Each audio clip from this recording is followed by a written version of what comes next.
Baik, salam sejahtera bagi kita semua. Kita kembali lagi pada video pembelajaran geografi untuk kelas 11 IPS. Nah, pada video pembelajaran geografi kali ini kita akan mempelajari tentang dinamika kependudukan di Indonesia untuk perencanaan pembangunan.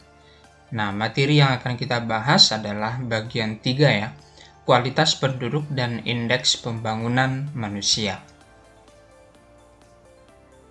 Baiklah, nah kualitas penduduk bisa kita artikan sebagai kondisi penduduk dalam aspek fisik dan non-fisik yang meliputi pendidikannya, kemudian kondisi kesehatan, lalu pendapatan sebagai ukuran dasar untuk mengembangkan kemampuan dan menikmati kehidupan sebagai manusia yang bertakwa.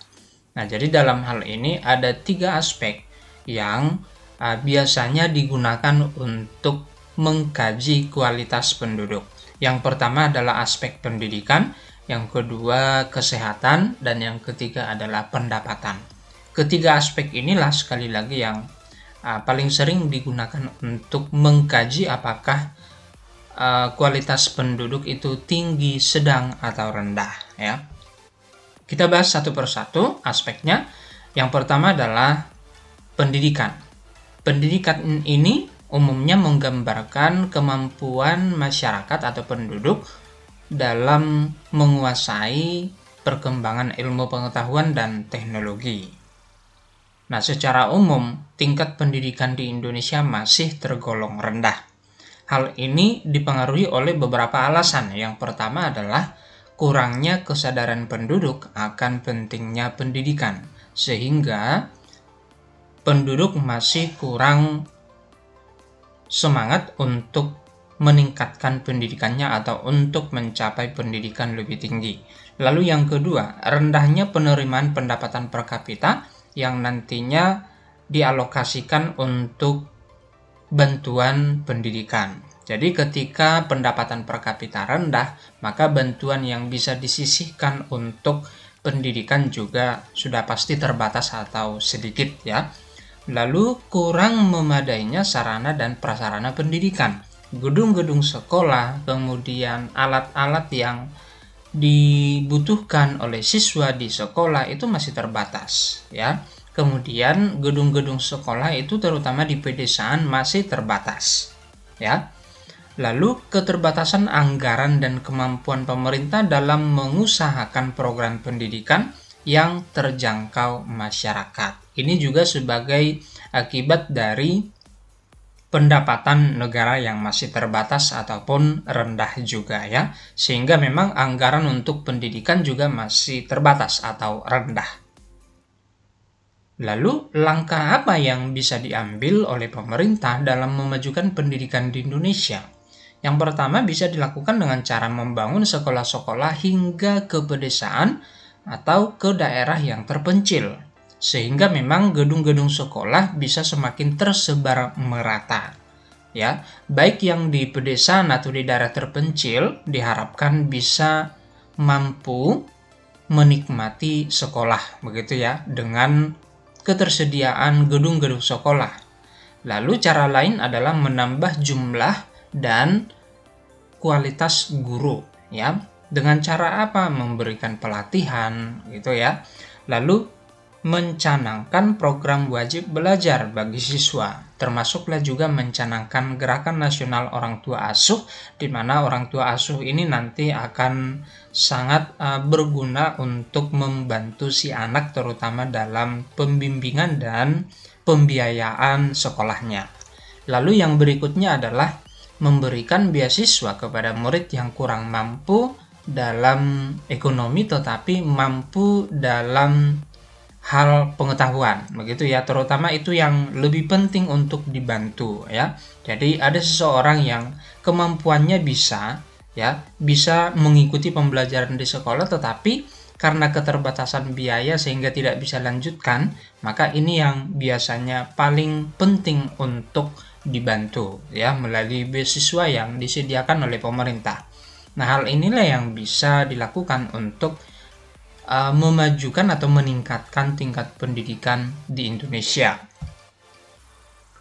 Nah, kita lanjut ke aspek yang kedua ya, yaitu tingkat kesehatan.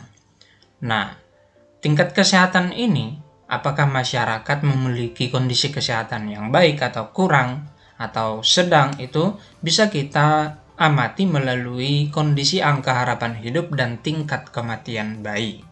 Apabila angka harapan hidupnya rendah, lalu tingkat kematian bayinya tinggi, maka tingkat kesehatan masyarakat rendah.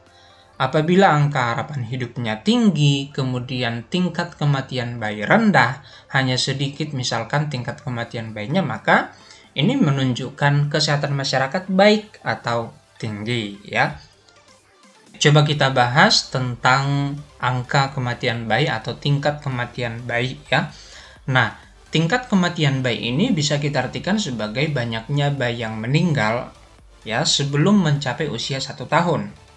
Ya, untuk setiap 1000 kelahiran hidup pada tahun yang sama. Nah, jadi apa-apa saja yang perlu diperhatikan dan apa-apa saja yang bisa mempengaruhi tingkat kematian bayi ini. Yang pertama adalah pemenuhan gizi ya. Jika pemenuhan gizinya baik, maka tingkat kematian bayinya rendah. Sebaliknya ya, jika pemenuhan gizi bayinya tidak baik, maka angka kematian bayinya bisa meningkat. Lalu kesiapan fisik saat proses persalinan bagi si ibu ya. Kesiapan si ibu sangat dibutuhkan untuk keselamatan bayi juga. Kemudian pemerataan fasilitas kesehatan, terutama fasilitas kesehatan yang bisa membantu kelahiran bayi ataupun merawat bayi yang sudah lahir yang usianya kurang dari 1 tahun. Kemudian, ketersediaan obat-obatan yang dibutuhkan oleh si ibu ataupun si bayi, lalu tingkat pendapatan penduduk, ini juga akan mempengaruhi karena berkaitan dengan pembiayaan ya. Lalu tingkat pengetahuan serta pendidikan masyarakat tentang perawatan bayi seperti apa, kemudian perawatan janin sebelum lahir seperti apa. Ini juga bisa mempengaruhi tingkat kematian bayi. Apabila ini semuanya dilakukan dengan baik, masyarakat punya pengetahuan, masyarakat punya pendapatan yang bisa digunakan untuk pembiayaan, maka tingkat kematian bayinya bisa rendah. Demikian juga sebaliknya ya. Nah, lalu aspek kesehatan yang berikutnya tadi yaitu angka harapan hidup. Ya, angka harapan hidup secara umum bisa kita artikan sebagai rata-rata tahun hidup atau usia yang mampu dijalani penduduk. Rata-rata usia yang mampu dijalani penduduk sejak dilahirkan sampai meninggal dunia ya. Jadi sekali lagi, dengan kata lain, angka harapan hidup ini adalah rata-rata dari usia penduduk yang sudah meninggal. Jadi diperhitungkan dari rata-rata usia penduduk yang sudah meninggal. Ya, katakanlah ada sekian ratus orang yang sudah meninggal, maka usianya dijumlah semua yang sudah meninggal itu, lalu dibagi dengan berapa orang yang meninggal. Lalu dapatlah nanti rata-rata usia mereka yang sudah meninggal itu berapa. Itulah angka harapan hidup. Nah, lalu tingkat kesehatan di Indonesia secara umum masih rendah ya. Apa yang mempengaruhi misalkan lingkungan yang tidak sehat sehingga memicu kesehatan masyarakat yang buruk ya. Lalu gejala kekurangan gizi yang sering dialami penduduk ya. Penyakit menular yang sering terjangkit oleh penduduk.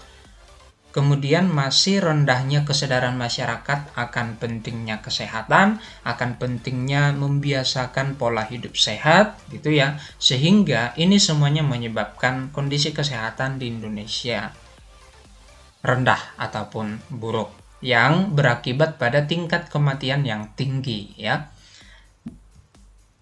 Nah, lalu upaya-upaya untuk mengatasi kesehatan masyarakat dapat dilakukan dengan cara yang pertama mengadakan perbaikan gizi masyarakat, termasuk perbaikan gizi bayi ya. Lalu pencegahan dan pemberantasan penyakit menular supaya tidak menular ke penduduk yang lain. penyediaan air bersih dan sanitasi lingkungan yang baik ya. Membangun sarana kesehatan sehingga sarana-sarana kesehatan tersebar hingga ke pedesaan.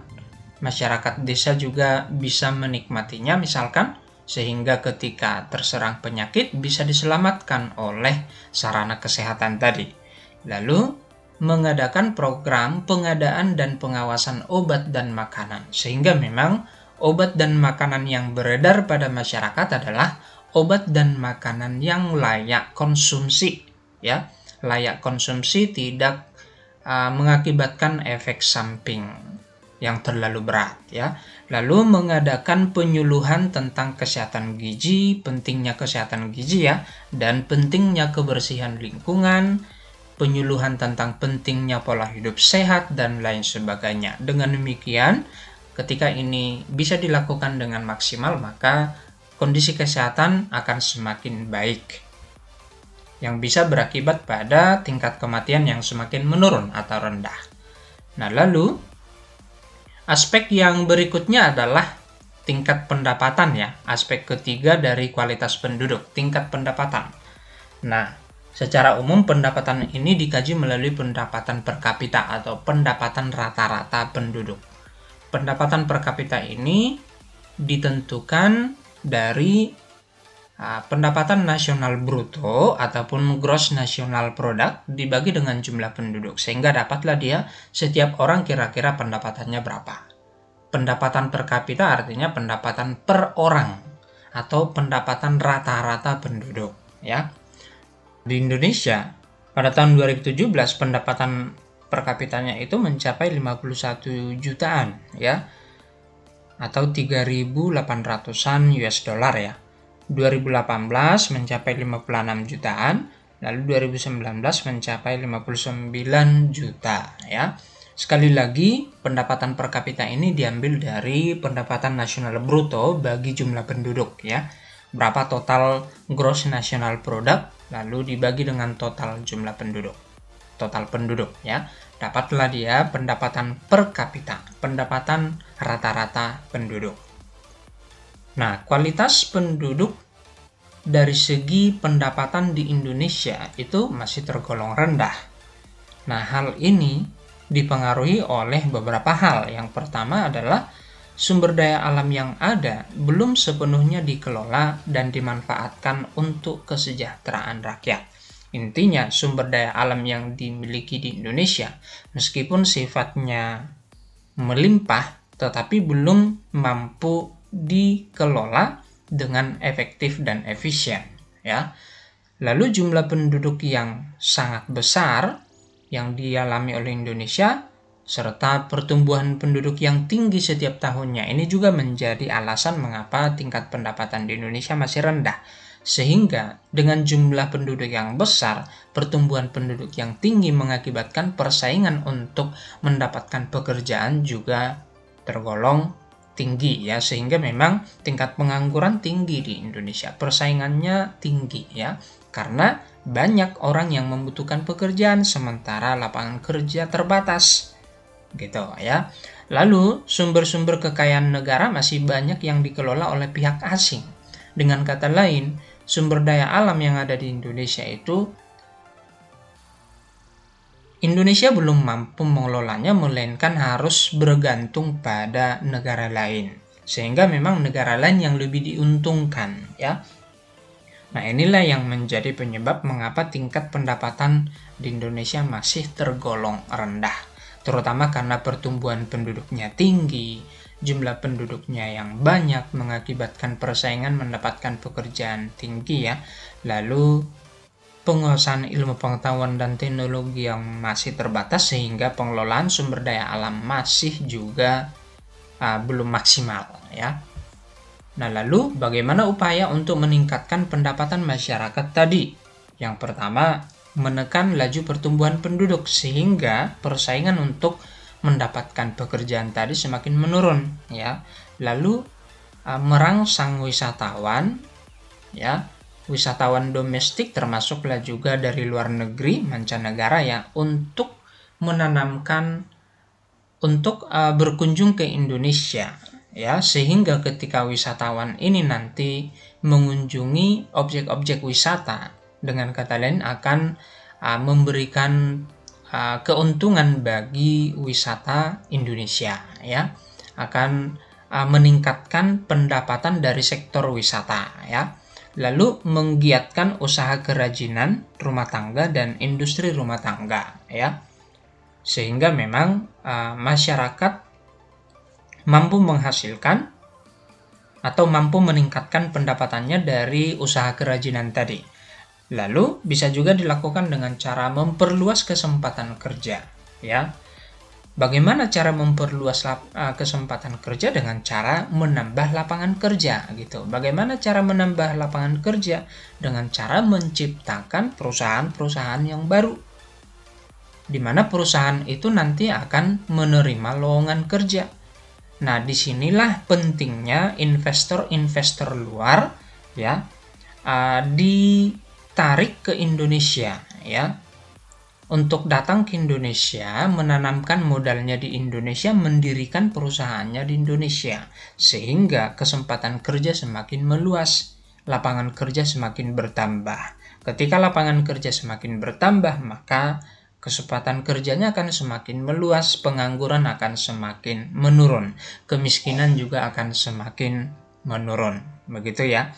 Jadi sekali lagi sangat penting menarik minat para investor luar untuk datang ke Indonesia, menanamkan modalnya di Indonesia, mendirikan perusahaannya di Indonesia, sehingga bisa menambah kesempatan kerja melalui lapangan kerja yang terbentuk, gitu ya. Nah, kemudian meningkatkan gross national product, ya, pendapatan nasional bruto, dengan cara meningkatkan perdagangan barang dan jasa, ya, kegiatan jasa termasuklah juga perdagangan barang, terutama ekspor, ya, ekspor ke negara lain. Nah, inilah yang menjadi hal-hal yang bisa dilakukan untuk meningkatkan pendapatan masyarakat Indonesia. Nah, kualitas penduduk yang rendah akan menghambat proses pembangunan nasional untuk meningkatkan kemajuan negara. Jadi memang kualitas penduduk ini sangat mempengaruhi pembangunan nasional, ya. Apabila kualitas penduduknya baik, maka pembangunan nasional dapat dilakukan dengan cepat, ya. Nah, ada 4 pokok tujuan dari pembangunan manusia. Yang pertama adalah produktivitas, yang kedua pemerataan, yang ketiga kesinambungan, dan yang keempat pemberdayaan. Produktivitas ini tujuannya adalah agar meningkatkan pendapatan masyarakat, ya, dan kemampuan masyarakat untuk memenuhi kebutuhannya semakin meningkat, ya, nafkahnya juga semakin baik, gitu ya. Lalu pemerataan tujuannya adalah untuk memberi akses seluas-luasnya bagi masyarakat, sehingga masyarakat dimanapun berada mampu menikmati segala pembangunan yang dilakukan, gitu ya, dengan merata, ya, dimanapun berada mampu menikmati pembangunan tadi, ya. Lalu kesinambungan artinya adalah memastikan akses sumber daya ekonomi maupun sosial dapat dinikmati dari generasi ke generasi. Jadi memang diharapkan pembangunan ini tidak berlangsung singkat, melainkan lama, dinikmati dalam jangka waktu yang lama, ya. Lalu pemberdayaan tujuannya adalah agar masyarakat dapat berpartisipasi juga dalam pembangunan yang akan dilakukan, ya. Pemberdayaan, masyarakat diberdayakan. Masyarakat diminta partisipasinya dalam mengambil keputusan, proses yang menentukan arah kehidupan mereka ke depannya. Termasuklah juga, ya, pemberdayaan dalam memelihara pembangunan yang sudah dilakukan, ya.